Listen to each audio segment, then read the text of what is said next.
रायबरेली के लालगंज कोतवाली क्षेत्र के उमरामऊ गांव में बीती रात बेखौफ चोरों ने ग्राम प्रधान के घर को निशाना बनाते हुए लाखों रुपए के जेवरात चोरी कर लिए। घटना के बाद पीड़ित ने पुलिस को सूचना दी। मौके पर पहुंची पुलिस ने जांच शुरू कर दी है। घटना के बाद क्षेत्र में पुलिस की रात्रि गश्त पर भी सवाल उठ रहे हैं। भैया रात में करीब 1 बजे लाइट कट गई। लॉकडाउन का मैसेज आया तब इन्वर्टर चल रहा था, तो 1 बजे के बाद की ही घटना है, ऐसा संभवतः मालूम है। बाकी हम लोगों को मालूम 6 बजे करीब हुआ है। जब उठे सुबह तो देखा कि बगल के कमरे में जो है सब सामान बिखरा हुआ पड़ा है। सब बक्से में जो कुछ जेवर थी और कपड़े लगते वो सब बाहर थे, जेवर जितना था उठा ले गए। तब मालूम हुआ कि चोरी हुई, तो हमने 112 नंबर जो है डायल किया। कितने के लगभग चोरी हुई है? चोरी करीब 1 जंजीर 1 अंगूठी उसमें थी, ओरिजिनल सोने की, लगभग दोनों मिला के 15 ग्राम रहा होगा। बुलंदशहर के सिकंदराबाद औद्योगिक क्षेत्र में जोखाबाद चौकी के सामने अनियंत्रित एक्टिवा खुले नाले में गिर गई। हादसे में चौधरीवाड़ा निवासी 26 वर्षीय मोनू की मौत हो गई। परिजनों ने खुले नाले को लेकर लापरवाही का आरोप लगाते हुए कार्रवाई की मांग की है। बांदा के अरतरा थाना क्षेत्र के बरहेड़ा गांव में बिजली चोरी की जांच करने पहुंची विद्युत विभाग की टीम को ग्रामीणों ने कथित तौर पर बंधक बनाकर पीट दिया। सूचना पर पहुंची पुलिस ने बिजली कर्मियों को छुड़ाया। हमले में जेई समेत 3 कर्मचारी घायल हुए, जिनका मेडिकल कराया गया है। पुलिस ने मारपीट के आरोप में कुछ लोगों को हिरासत में लिया है। घटना का वीडियो सोशल मीडिया पर वायरल हो रहा है। इनके यहाँ FIR हुई थी, उसकी इन्होंने जांच के लिए दिया था कि हमारे यहाँ तो जांच की जाए, FIR गलत हुई है। किस चीज़ की FIR थी? चोरी की FIR थी, बिजली चोरी की।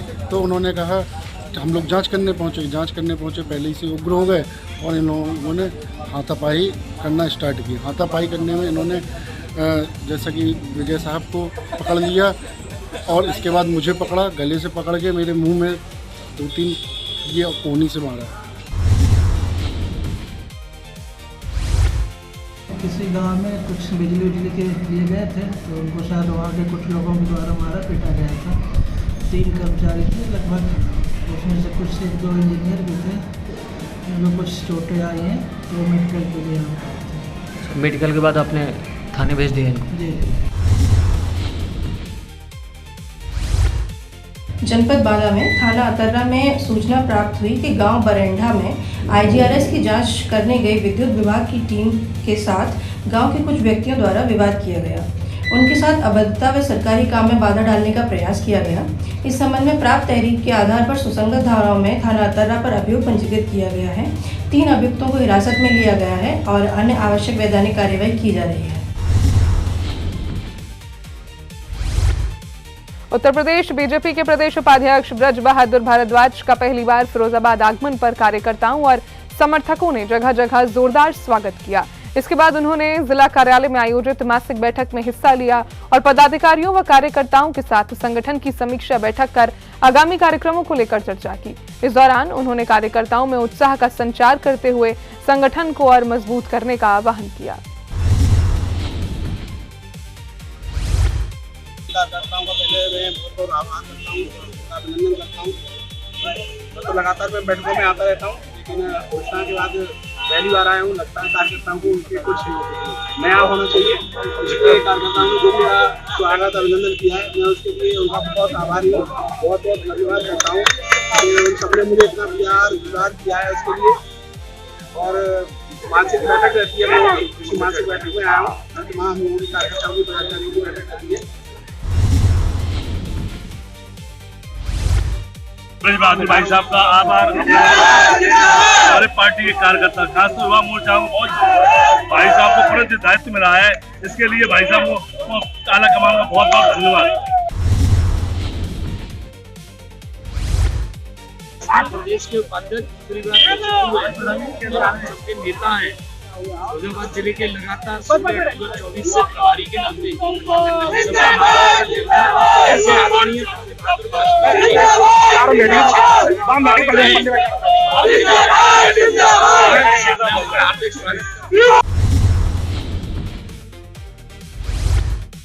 कौशाम्बी के पिपरी थाना क्षेत्र में नई ममिया का पुरवा के पास तेज रफ्तार डीसीएम की टक्कर से बाइक सवार युवक की मौके पर ही मौत हो गई। हादसे के बाद चालक वाहन समेत फरार हो गया। पूरी घटना पास में लगे सीसीटीवी कैमरे में कैद हो गई है। पुलिस ने शव को पोस्टमार्टम के लिए भेजकर सीसीटीवी फुटेज के आधार पर तलाश शुरू कर दी है। कन्नौज के सौरिक थाना क्षेत्र के नादेमऊ में बच्चों को स्कूल ले जा रही कार ट्रैक्टर से टकरा गई। हादसे में कार का एक हिस्सा क्षतिग्रस्त हो गया और उसमें सवार 7 से अधिक बच्चे घायल हो गए। हादसे के बाद चालक बच्चों को उतारकर मौके से फरार हो गया। सूचना पर पहुंचे परिजन बच्चों को अस्पताल ले गए। परिवहन विभाग ने मामले की जांच शुरू कर दी है। औरैया में डॉक्टर सौरभ वाजपेयी का शव करीब 14 घंटे के बाद यमुना नदी से बरामद कर लिया गया। स्थानीय गोताखोरों ने संयुक्त अभियान चलाकर शव निकाला। पुलिस के मुताबिक नदी में छलांग लगाने से पहले डॉक्टर ने सोशल मीडिया पर वीडियो पोस्ट कर अस्पताल प्रबंधन के कुछ लोगों पर गंभीर आरोप लगाए थे।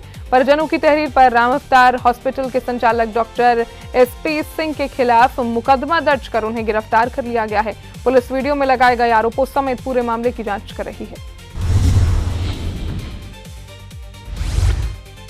मुख्य रूप से ये जो वो फेसबुक पे अपनी सूचना देने के बाद उन्होंने आत्महत्या की और जब आत्महत्या की सूचना हो गई और पुलिस को एक्टिव तत्काल हो जाना चाहिए था तो डॉक्टर साहब की जान निश्चित रूप से बचाई जा सकती है।